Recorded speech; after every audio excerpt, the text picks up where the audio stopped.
बुद्धिमत्ता म्हणजे emotional intelligence, ज्याला आम्ही EQ म्हणतो, इमोशनल क्वोशंट. EQ आणि IQ मधला फरक सांगतो आणि पुढे जाऊ. IQ म्हणजे इंटेलिजन्स क्वोशंट, ज्याला आपण नेहमीची बुद्धिमत्ता म्हणतो.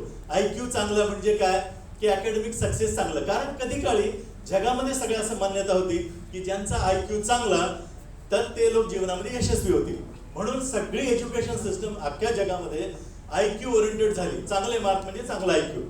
पण हे जरी एस्टॅब्लिश झालं असेल तरी चांगला मार्क म्हणजे चांगला IQ आहे, पण चांगले मार्क म्हणजे सक्सेस नाहीये ना, हे सिद्ध झालं. त्यामुळं IQच्या वरती जेव्हा रिसर्च झालं तेव्हा असं लक्षात आलं की IQ ज्याच्यावरती आपण आपल्या शिक्षण पद्धतीमध्ये करंट 92% वेळ आणि पैसा त्यावरती खर्च करतोय, तर त्या 92% खर्च करून त्याचं कॉन्ट्रीब्युशन सक्सेसमध्ये किती आहे? 14% पेक्षा कमी आहे.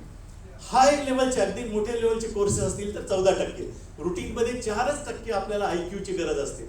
आणि त्याच्यासाठी मात्र आपण अख्खी एज्युकेशन सिस्टम, अख्खं आपलं एज्युकेशनचं करिअर त्यावरती स्पेंड करतो, खर्च करतो.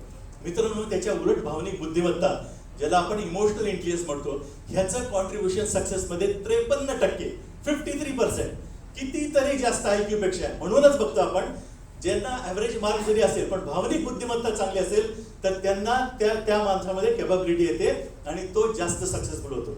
बिल गेट्सचं वाक्य तुम्हाला माहिती असेल की I failed in final year exam, engineering exam, and my classmates were topper.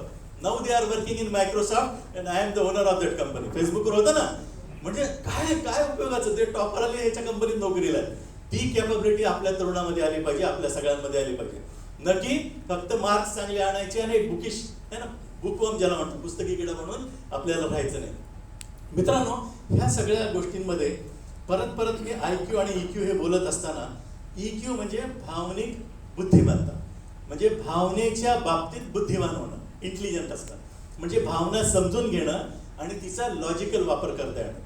आता बघा, भावना आपल्याला जे शिकवलंय कालपर्यंत, ते भावना म्हणजे दुश्मन असल्यासारखे शिकवलंय आपल्याला, है ना. भावना बाजूला ठेवा, प्रॅक्टिकल व्हा, हे आपल्या डोक्यावर कायम बिंबवलंय. मग भावनेत असं काय दडलंय? कशामुळे भावना महत्वाच्या आहे? डिसिजन मेकिंग सुद्धा फार महत्वाचं की स्किल आहे. म्हणजे मी तर तुम्हाला सांगतो मित्रांनो, तुम्हाला जर एकमेव स्किलवरती काम करायचं असेल तर डिसिजन मेकिंग वरती करा. कारण डिसिजन मेकिंग ज्यांचं चांगलं तोच व्यक्ती यशस्वी होतो. रादर सक्सेसफुल लोकांमध्ये आणि ॲव्हरेज लोकांमध्ये जेव्हा अभ्यास केला तेव्हा लक्षात आलंय की काय फरक आहे त्यांच्यामध्ये. तर यशस्वी लोक हे चांगलं डिसिजन मेकर असतात, म्हणजे राईट रॉंग हे नंतरचा विषय आहे, त्यावरती कधीतरी नंतर बोलू, 2-3 तास लागतील मला. पण ते आर डिसिजन मेकर, सक्सेसफुल लोक.